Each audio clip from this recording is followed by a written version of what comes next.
Welcome to LSC. It's Sports Time. I'm your host, Bob Hintz. Today I have with me Stan Sexton, head football coach over at Phoebus High School. Welcome, Stan. Well, thank you for having me here. Well, this is something I've been wanting to do because you've been to have such a successful time over at Phoebus, but we want to go back a little bit, back when you first started playing ball, and we're talking back with the Ketan, what was it, Ketan Vikings? Ketan Vikings, yeah, Armstrong Ketan Vikings, yeah. That was many years ago. Yeah, do you remember some of your coaches and your teammates maybe?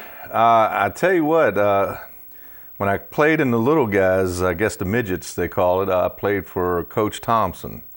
And we won the city championship with him, and then I moved up to intermediates, and my dad was the coach. You were talking Bert Sexton. Yeah, Bert Sexton, he was the coach. And then I kind of got too big, outgrew the intermediates, so then I started playing at Spratly Middle School, or it was junior high school back then. Right. So. And that's where you went to junior high school, was at Yes. Spratly. Now, you didn't only play football, you played baseball too. Yes, yes. And what did you do in baseball? What was your position? I played first base and second base, and me playing second base, you could tell we weren't very good. But you enjoyed it. And did you find, though, that even as a youngster that you developed some lateral movement helped you in football a little bit? Oh, yeah. You know, anytime you could get out and get some work in, and especially lateral movement at second base, and, you know, it was a lot of fun, and, you know, didn't realize it at the time, but I think it helped me down the road when I'm playing football. All right, now, when you was at Spratly, who was your coaches over there in football? On me, Don Pazek and Coach Warren. We used to call him Wally. He used to get so mad at us. Warren, Coach Warren, they both taught at Spratly. Both were real good coaches, real good people. Did a great job with us. But I tell you what, we weren't very good, but we had a lot of fun. Well, now, when you were at Spratly, most of the guys that you played ball with, did most of them end up at Phoebus with you? That's from Spratly, yeah, but I grew up playing with most of the guys who ended up going to Hampton High School. Okay. You know, some of those guys on that old Ketan team were Kevin Gould, Ernest Howe, Terrence Howe, Victor Hill, Marco Stacy. Wow. So I got a chance to grow up playing with those guys over at Ketan, but when they built Phoebus, they changed the zones, and I ended up going to Phoebus. Right.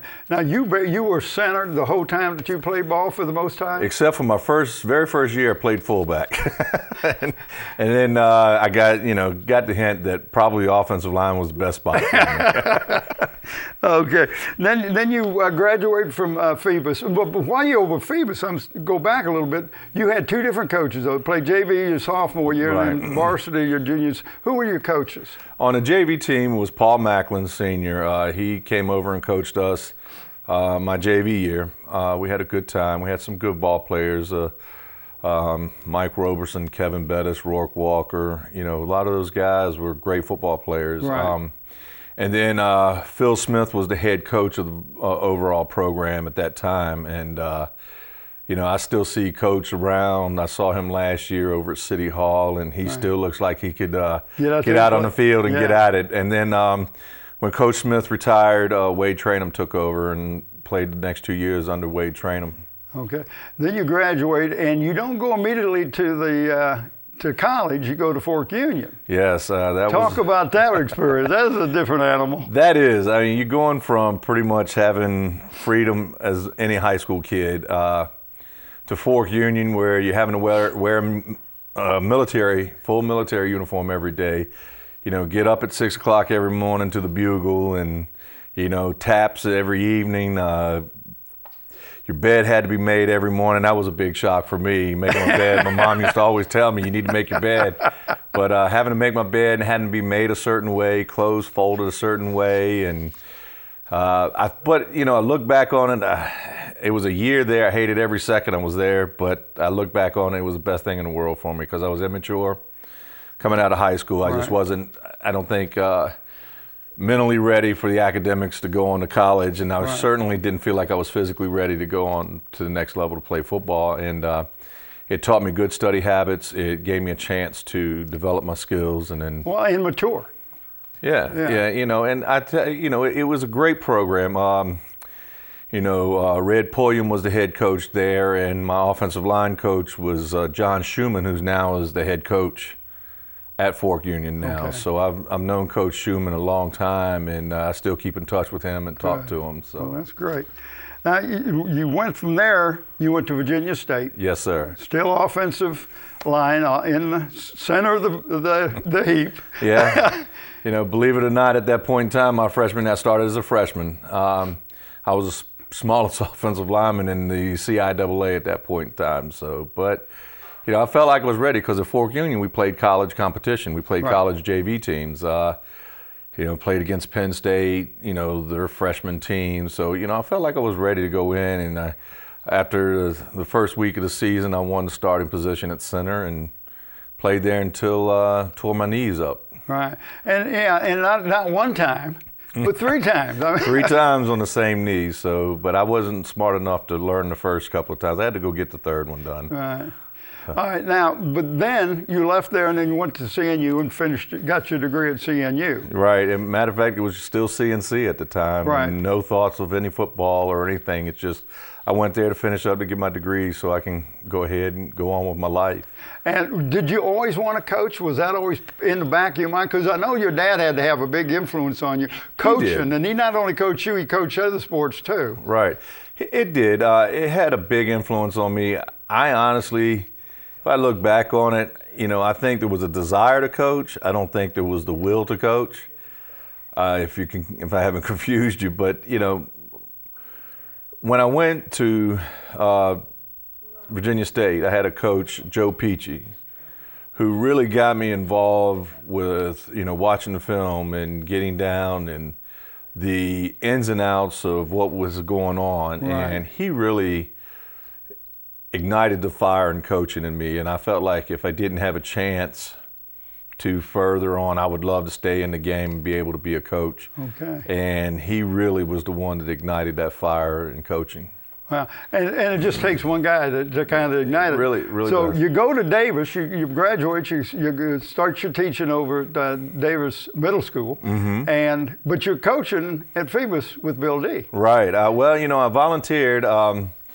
When I was going to CNU, I would always go over and watch Phoebus practice. Right. And I would just be out there, and whenever I had a minute, I would go out there and watch Phoebus practice. And I got to know Coach D pretty well. And I remember coming into his office after I finally graduated and told Coach, I said, I'd like to volunteer. And he goes, well, it's about time. You've been out here enough. So, and then, Bill is short with his words. Yeah, he's short and to the point, which, is great.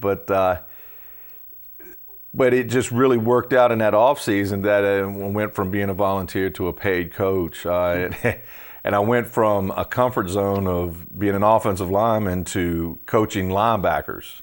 Oh, wow. So I really stretched my comfort zone out there. I really went outside of my box because I felt like I could help with the defensive line or offensive line, but as far as linebacker position, I was like, wow, But in looking back in it now, that probably helped you more once you became a head coach because I just don't know the line. I know more than just the line, right? Right. Well, with coaching the linebackers, you have to work together with the defensive line, and I helped Coach Narvid on the offensive line that first year, and then Coach D called me into the office and said he wanted to be able to see more at the end of the season, wanted to be able to see more of the offense as practice was going, and Coach D used to work with the running backs.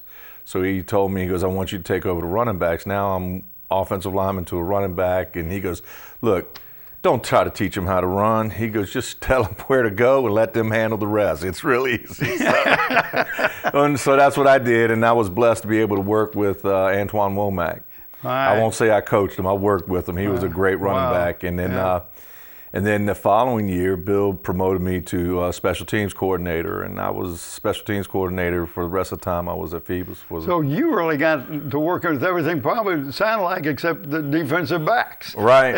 And then, with working the linebackers, you needed to know coverages and everything. Right. So I really spent a lot of time talking to Coach Narvid, about coverages and learning coverages and everything. And then on the offensive side, you're working pass routes with the receivers plus pass blocking, and so you need to know what the offensive line's doing. So, I've been really blessed throughout my career to be able to be put in situations where it just led me to each year kind of increase a little bit more responsibility. Right, and more knowledge of the game, which is fine.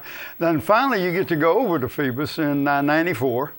You go over as health and PE teacher, but now you're at the school where the kids are. Right. That's got to be more comfort for you. Oh, it was a lot more. It was a lot easier, you know, because I know it was a stress on administration at Davis, allowing me to leave early every afternoon, setting up the schedule so I'd have the afternoon off. And I really appreciate Dave Pearson for all that he did. You know, he really worked with me on that, and you know, I know that was a stress, and they really went out of the way to help me out, and I just really appreciate it. But then now at Phoebus, I'm able to be there in the building, and unfortunately ended up with being in the same office with Bill, because so you know, he'd have somebody to bounce things off of, to put it down. No, it was great working with him, being there. Well, then after a while, you decide opening at Warwick High School is a head job, and you apply for it, and you get it. Right. How did you have a staff when you went there? No, I went there, and I remember Gene Jones, who was basketball coach at Phoebus for a while. He was the principal at Warwick, and when I came in, he goes, well, you know, you have these guys who were on the staff under Coach Riemann. You could talk to those guys. And most of those guys had decided that they were going to go with Coach Riemann. And there was a couple, Marcellus Harris stayed back, and David Coakley, who's now head coach up at Forest Park in Northern Virginia, and a couple other guys, you know, I'm sorry, it slips from my mind, I can't remember their names, but those two guys were really the big catalysts to help me keep some continuity at Warwick. Oh, now when you went to Warwick, did you bring in your system? And so, I mean, now you're talking, you have to implement a whole different thing. I know you're not coaching the same way Tommy Riemann did. No. So, I mean, that's, you had to get kids to buy into this. It's funny because Coach Narvin and all those guys say it was Phoebus East. And, you know, Bill still jokes with me today, I just took the Phoebus playbook on over to Warwick, which I did. I mean, I'm not going to, you know, but it was successful there. Why not? It was successful, and you know, I was told that, you know, we couldn't instill that type of program over at Warwick, and I felt like we could, and the kids at Warwick really responded well, and you know, we had some good years. I felt like I turned the program around, got it going in the right direction. Missed the playoffs my first 2 years, but my last 2 years at Warwick, we got in the playoffs. You know, we never had a losing record at Warwick, so. Felt like we kind of got the program going in the right direction there. Well, you have to feel good about that accomplishment. Then Bill D wins the state championship and says, I'm going to CNU. And now the job's open at Phoebus. That was a funny, I had come home from Warwick one afternoon after practice, or not, excuse me, not after practice, after weights. And my phone rang and I answered it, and it was Coach D, and he goes, is anybody around?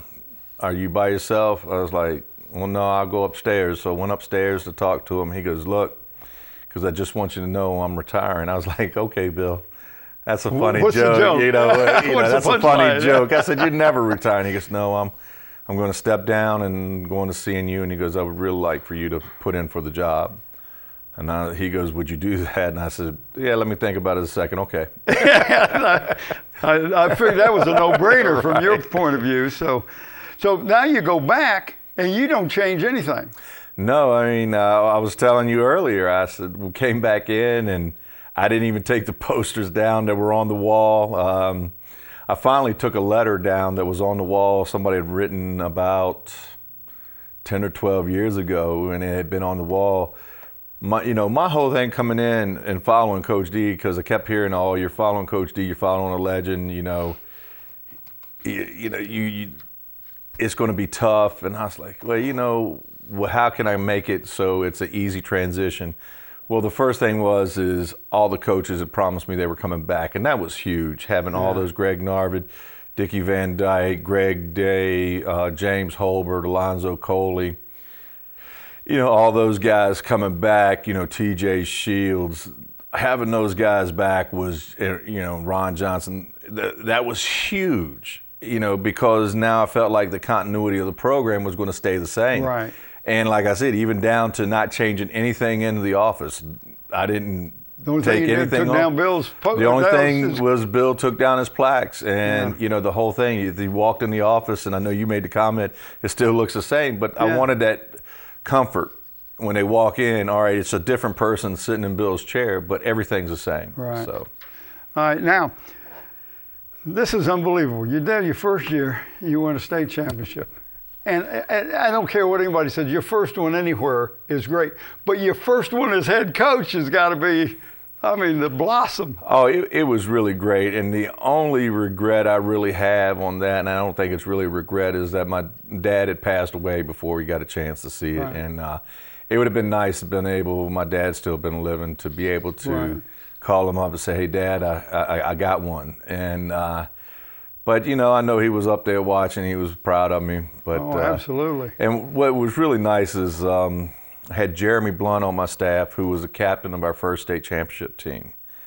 And I think just being able to see him there with my first state championship as a head coach, and, just kind of that full circle type of thing, was really neat also. Talk about some of the players on that first team. Who was your quarterback?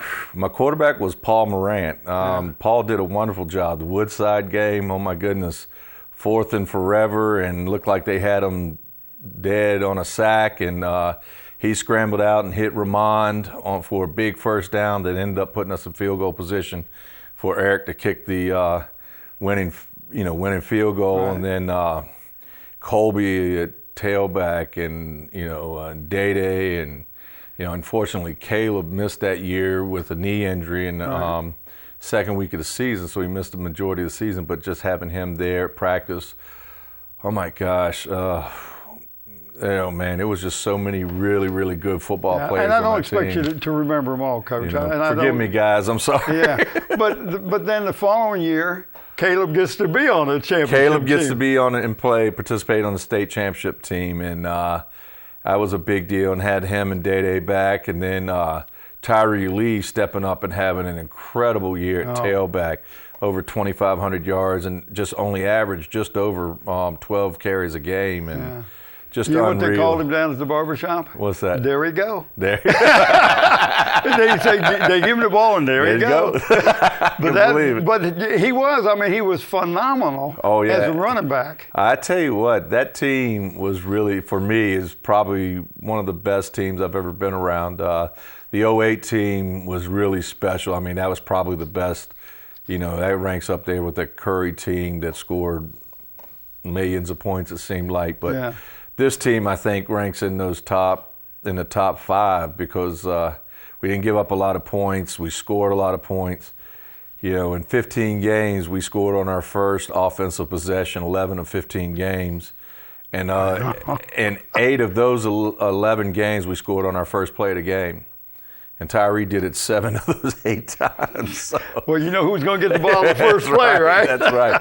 But that was a special team. And then your third year. Then this last year was really, really sweet because nobody expected us to really get out of the region. Right. And that team they bonded together. They fought, and we lost 2 games. We lost 2 real close games, and everybody was like, well, the Phoebus dynasty is come to an end. But, I preach to the guys all year long, the only winning streak that matters is those 5 games in the playoffs. Once you get to the playoffs, right? Right. So. But you had, here you had a young man, Eric Anderson, the year before, started as a quarterback, got injured. The young man, Roby steps in and takes you to the state championship. Then Eric takes you this year to the state championship. But it was not an easy road. No, I tell you what, it's I haven't really thought about it, but everybody brings it up. We've had a different tailback and a different quarterback every year. Well, but let's go back for the 4 years. Yeah. When Bill won, so you're talking 4 years in a row, right. 2 different coaches, 4 different quarterbacks, 4 different running backs. Right, and I wish I knew what it was. I So think that's it's what the I want program. you to talk a little about. It's got to be your program. It's the program, and I got to give all the credit in the world to the coaching staff. These guys work hard year round. Coach Coley, Coach Holbert, those guys, T.J. Shields, Jeremy Blunt, Ron Johnson work tirelessly all year long, and to build an off season and build the program, and it just comes in, and the expectation is you come in and we continue. We don't expect any letdown, and we've done a good job of that. Well, I've heard that you're going to be tough again next year. I hope so. I hope we don't hit the injury bug like we did last year. Last year for the semis, we had 15 guys out and 7 starters. So, I hope we don't get hit that hard this year with injuries. Well, you've got a good weight program over there, and some good coaches, and you've started off it's unbelievable. I don't know any other coach that can say I've head coached 3 years in my former high school, and hey, guess what? I got 3 state championships. It's nice. It's being able to, it's good to look back on, but also do know that it's not my sole responsibility. Right. It falls on a lot of people, the players, right. Coaches, tremendous job, that never say die mentality. And I just, my thing is to build on what Bill created. Right. And just keep continuing. And I think to this point we've done that so far, and I want to keep going. All right. Well, I want to wrap this up. This has been an awesome interview. I really appreciate you coming in. But what is it like to go back to the school that you played at, and now you're his head coach? I mean, it's got to be almost surreal sometimes. You walk through the halls and you think, man, I did this as a student. Now I'm here as an adult, as a coach. Just talk a little bit about that feeling. Well, I guess it really hit me back when I came in as an assistant, and you come back in, and I remember Clayton Washington introducing the new teachers in the building, and he mentioned that a former student graduated from here, and that's kind of when it hit me. It's like, wow, I'm going to be sitting at the desk, the teacher's desk instead of at the student's desk. It's going to be, and then to come back and have the opportunity to coach at the high school I graduated from. You read sometimes about guys being able to do that, and you go, wow, that would be really a neat thing to do, and be able to have that opportunity. It's just been a real blessing. Well, I appreciate you coming in. All right, thank you. I want to thank you for tuning in to LSC and Sports Time. I want to thank my special guest, Stan Sexton. I'm your host, Bob Hintz. Until next time.